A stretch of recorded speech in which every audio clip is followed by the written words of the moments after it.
पवित्र वेद प्रमाण कर रहे हैं कि वो पूर्ण परमात्मा ऊपर तीसरे मुक्ति धाम में, क्योंकि एक धाम, धाम कहो, लोक कहो, अक्षेत्र बोलो, एक तो 21 ब्रह्मांड का अक्षेत्र है, धाम है ये ब्रह्म का। एक 7 संख ब्रह्मांड का क्षेत्र है परब्रह्म का, जिसे अक्षर पुरुष भी बोलते हैं। और तीसरा जो अक्षेत्र है वो सतलोक है,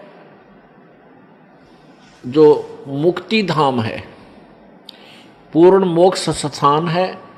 तो वो परमात्मा उस तीसरे मुक्ति धाम में अर्थात सतलोक में विराजमान है और तेजो में शरीर युक्त है।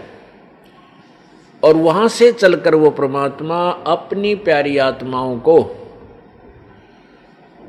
यहाँ काल के लोक में आकर के मिलते हैं और फिर अपने तत्व ज्ञान से उन्हें परिचित कराते हैं, अपनी समर्थता से उन प्यारी आत्माओं को परिचित कराते हैं और सतलोक तथा ऊपर के सब ब्रह्मांडों को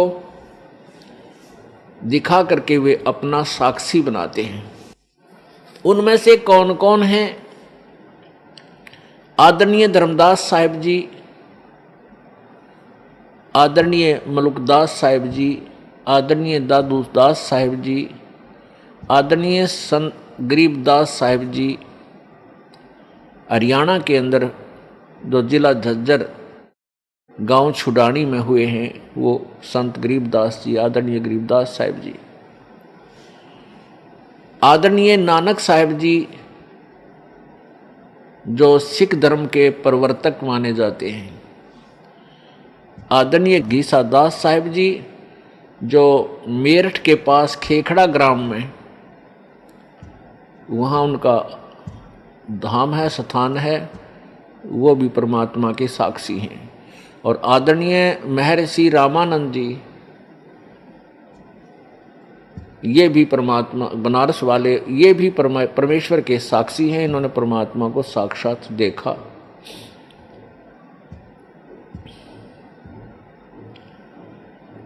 पुण्यात्माओं, हम जिस भी कार्य को करने चलते हैं उसके विषय में हमें पूरा ज्ञान होना चाहिए, तभी हम उसमें पूरी रुचि से लग सकते हैं।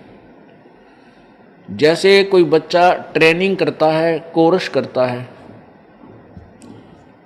कोई जेबीटी करता है, अध्यापक की ट्रेनिंग, कोई बीएड करता है, कोई एमबीबीएस करता है, कोई इंजीनियरिंग करता है, कोई डिप्लोमा के लिए करता है। तो उस डिप्लोमा या इंजीनियरिंग या जो भी जेबीटी आदि वो ट्रेनिंग करने की सोच रहा है, तो उसके विषय में उसको पूर्व ज्ञान होता है। स्टार्ट करने से पहले उसको पूर्ण ज्ञान होता है कि इस कोर्स के, इस ट्रेनिंग के करने से मुझे क्या बेनिफिट होगा। तब वो बच्चा उस पर तन मन धन से लग जाता है और सफल हो जाता है।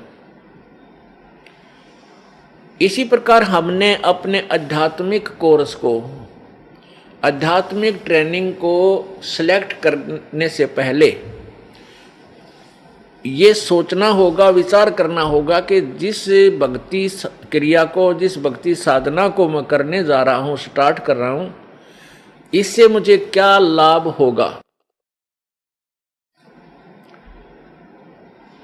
तब उसको स्टार्ट करना चाहिए। अभी तक हमें यही नहीं पता था कि कौन भगवान है और जिनको हम पूर्ण परमेश्वर मानते थे वो उनकी स्थिति वास्तव में क्या है।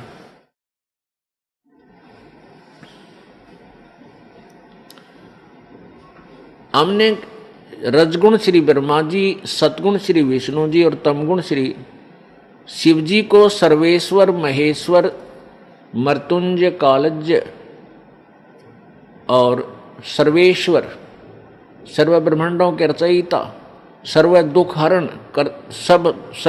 हरण करता आदि आदि ना जाने कितनी उपमाओं से जाना था।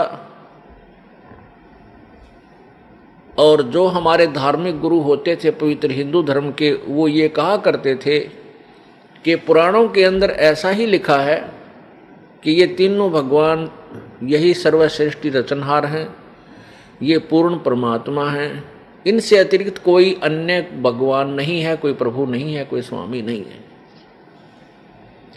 तो हमने अपने टीचर्स को, अपने आध्यात्मिक अध्यापकों को अपने सिलेबस के पूरे जानकार विद्वान मानकर उनकी प्रत्येक बात को स्वीकार किया और उनके द्वारा दिए गए भक्ति मार्ग को भी स्वीकार करके उस पर हमने प्रयत्न किया।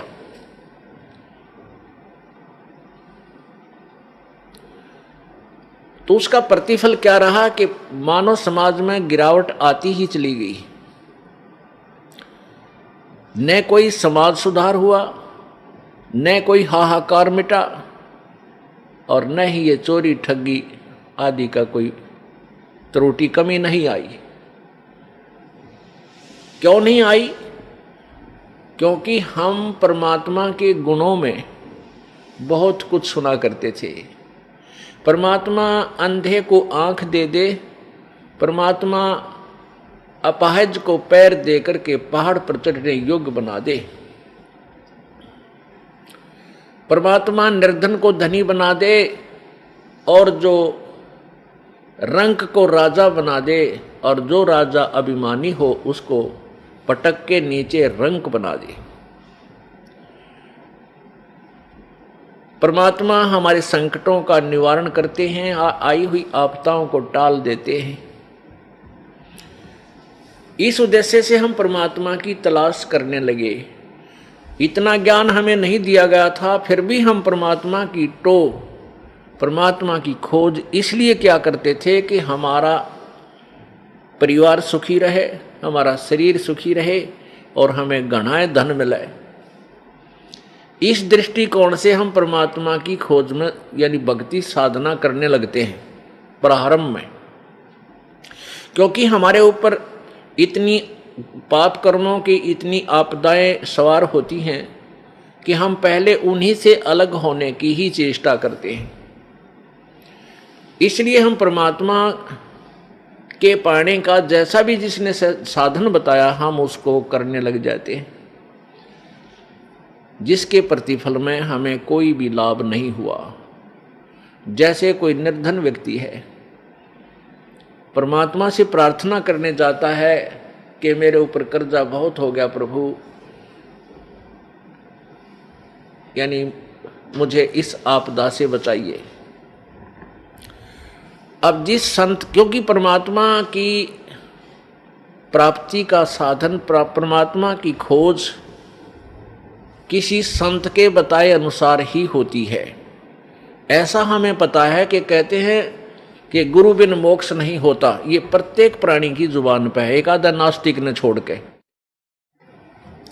तो इसलिए हम संतों के पास जाते हैं कि हे गुरुवर, हमें ऐसा साधन बताइए जिससे मेरा परिवार सुखी हो, मेरे ऊपर आई हुई आपदा टले, मेरा रोजगार ठीक बने। अब उस गुरुजी ने जो भी क्रिया बताई आप जी ने खूब की, लेकिन ऑल इन वेन, यानी सब निष्फल रही।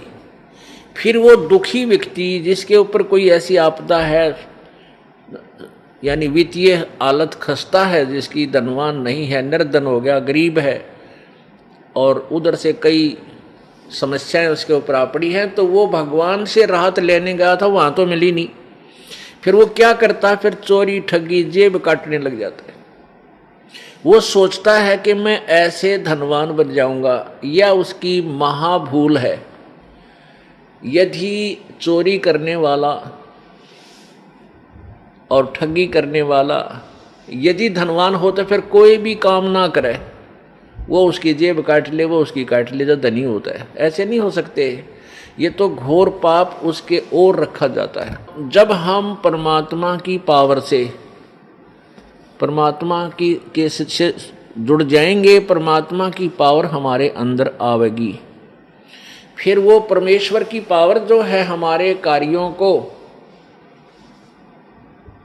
बहुत ही स्पीड से चलावेगी। जैसे हम पहले हाथ से पंखा करते थे, गर्मी से बचने के लिए हैंड फैन होते थे,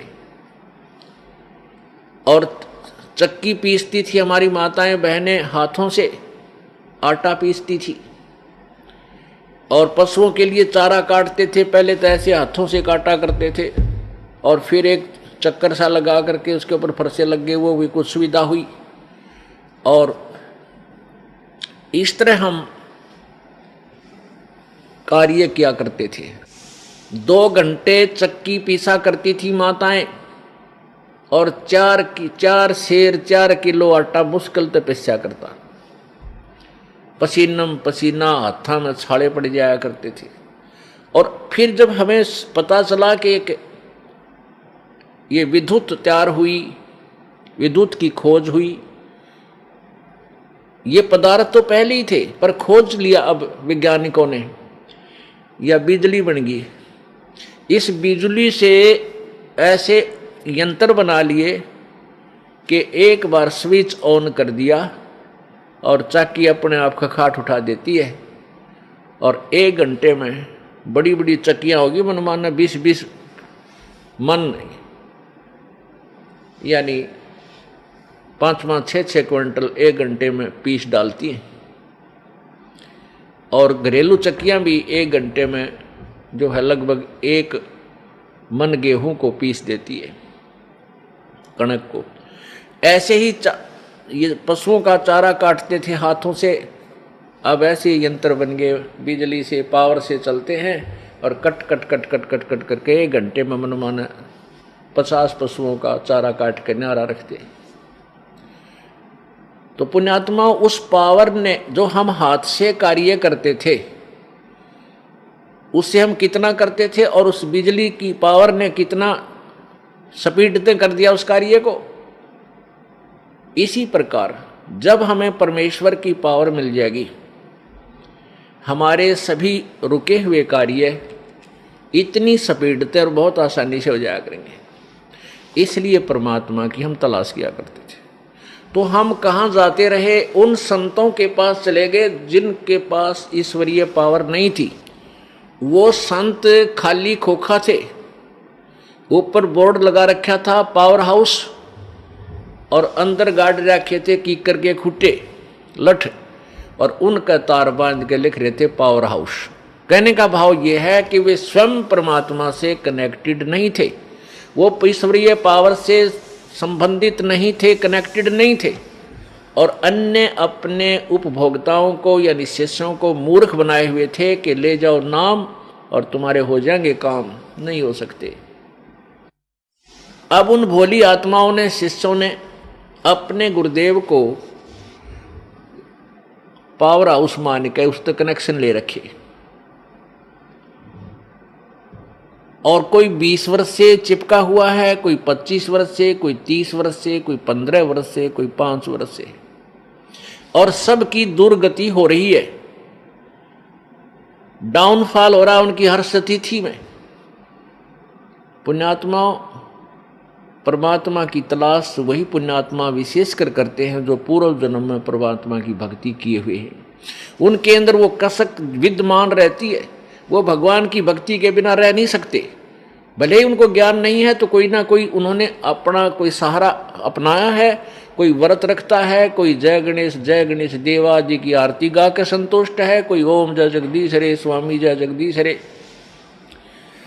या कोई एक ये बनावटी गायत्री मंत्र बना रखा है ओम भूर्भुवः स्वः तत्सवितुर। इसको ये बनावटी क्यों कहा? वैसे तो ये पवित्र यजुर्वेद के अध्याय नंबर 36 का मंत्र नंबर 3 है, लेकिन उसमें ओम मंत्र नहीं है।